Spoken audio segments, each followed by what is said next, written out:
Bapak, Ibu, dan saudara-saudara yang terkasih,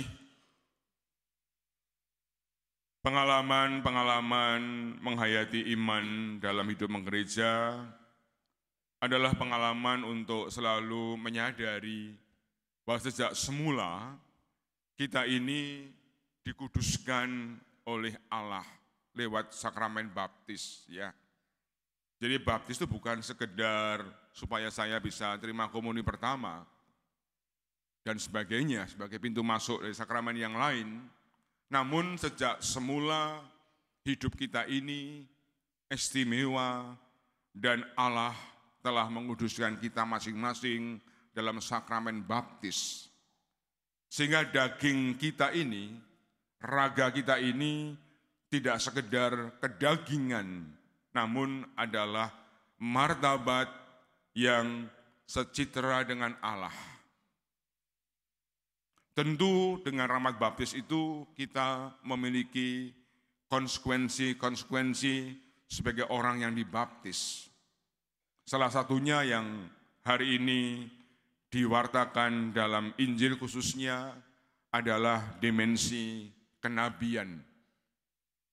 Nabi itu mulutnya atau lidahnya Allah. Maka Yesaya dalam bacaan pertama menegaskan bahwa Allah telah membuka telingaku dan aku tidak memberontak, tidak berpaling ke belakang. Seorang nabi yang adalah mulut Allah, pertama-tama adalah membuka telinga dan tidak menolak bisikan Allah. Pasti ungkapan ini tidak sekedar harafiah, namun bagaimana sebagai gereja kita juga menggali apa yang menjadi arah pastoral, arah gerakan, dan juga bagaimana yang menjadikan dinamika permenungan gereja. Karena membuka telinga adalah menangkap, mendengarkan tanda-tanda zaman yang berkembang saat ini. Dengan maksud agar kita menjadi orang-orang yang mampu untuk mengaktualkan, mewujudkan iman dengan nyata. Maka bacaan kedua, Yakobus menegaskan, percuma kalian omong belas kasih. Percuma kalian punya perasaan bela rasa. Percuma kalian mendoakan orang-orang yang menderita. Namun kalian tidak pernah memberikan apa yang menjadi kebutuhan mereka. Mendoakan orang yang menderita bukan hal yang jelek.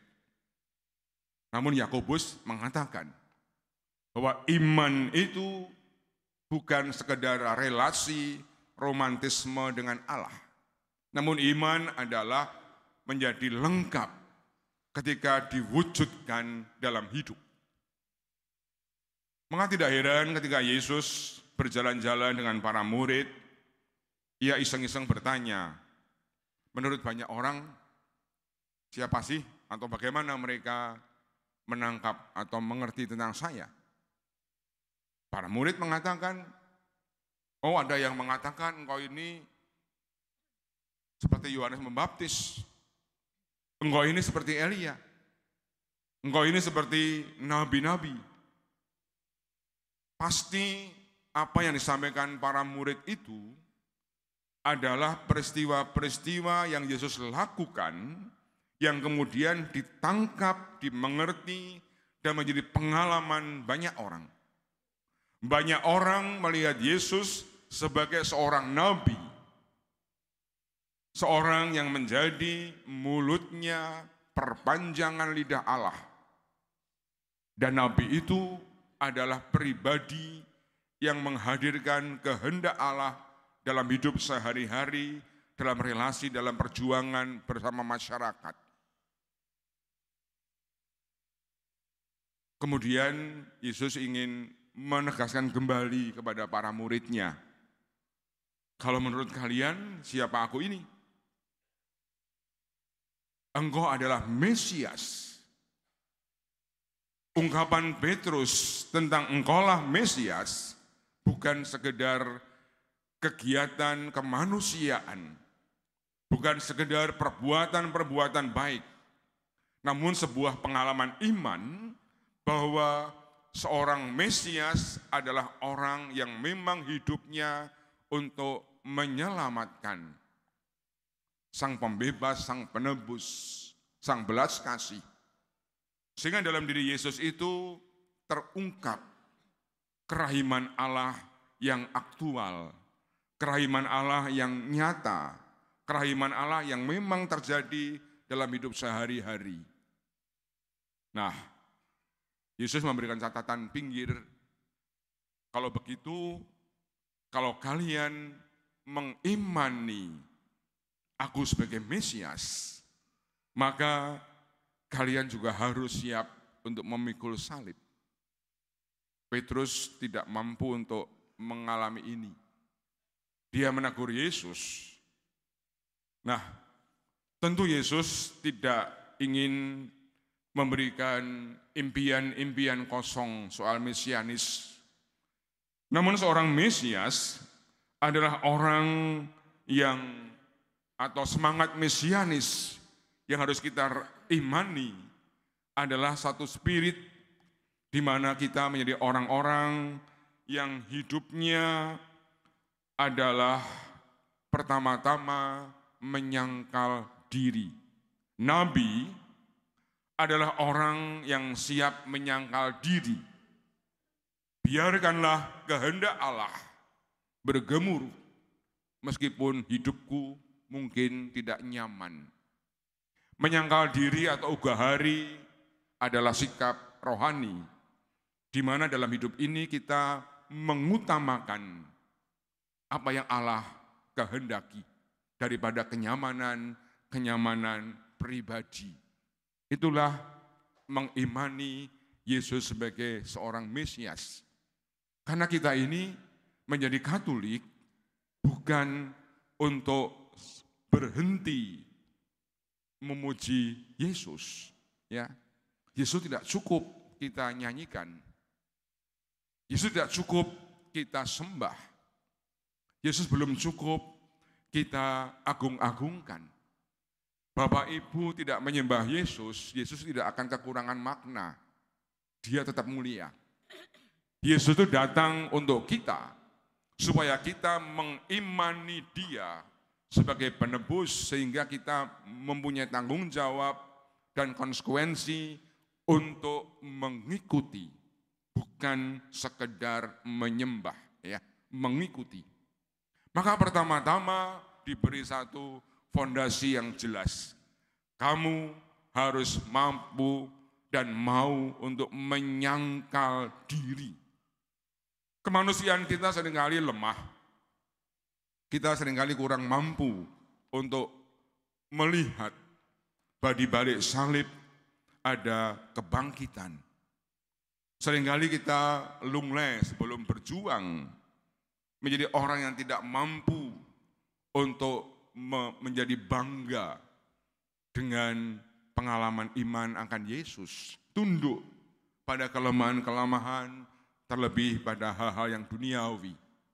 Menjadi orang yang rela untuk menjual keimanan kita karena persoalan-persoalan yang sementara. Memikul salib adalah bagian dari penyangkalan diri. Salib untuk orang Katolik bukan soal penderitaan. Namun penyangkalan diri yang kita pilih, itulah panggilan kita. Dengan menyangkal diri, kita seringkali menemukan pengalaman-pengalaman yang tidak enak. Misalnya, demi kebenaran, demi kejujuran, demi keadilan, kita seringkali harus menjadi orang yang terpinggirkan, yang tidak dianggap. Itulah bagian dari pengalaman-pengalaman kita. kemudian mengikuti aku.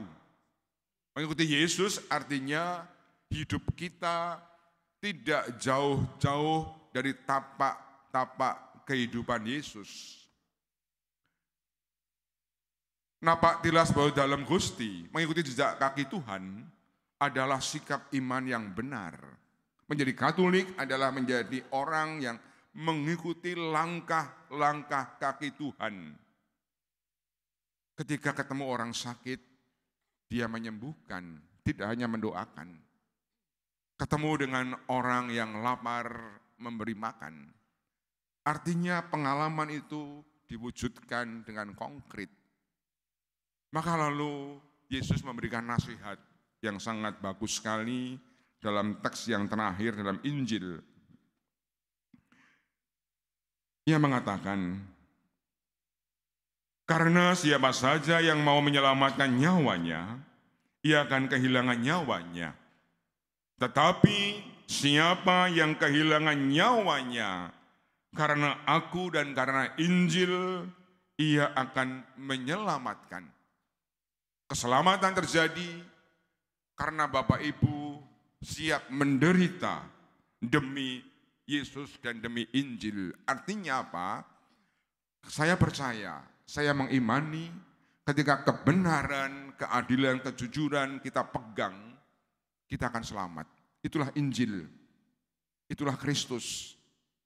Sehingga kenabian yang kita kembangkan adalah, yuk kita sebagai orang Katolik setia dalam hidup ini untuk berjalan menuju Yesus dengan memegang teguh Injil dan hidupnya. Terjemahan yang lebih sederhana, kita menjadi orang-orang yang adil, orang-orang yang benar, orang-orang yang jujur. Itulah Injil kita. Bukan sekedar hanya sebatas menjadi orang disebut Katolik.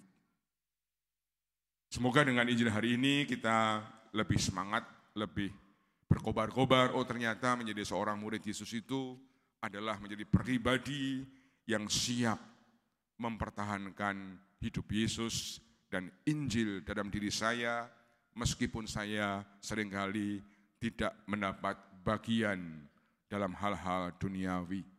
Inilah jalan keselamatan Tuhan. Tuhan memberkati.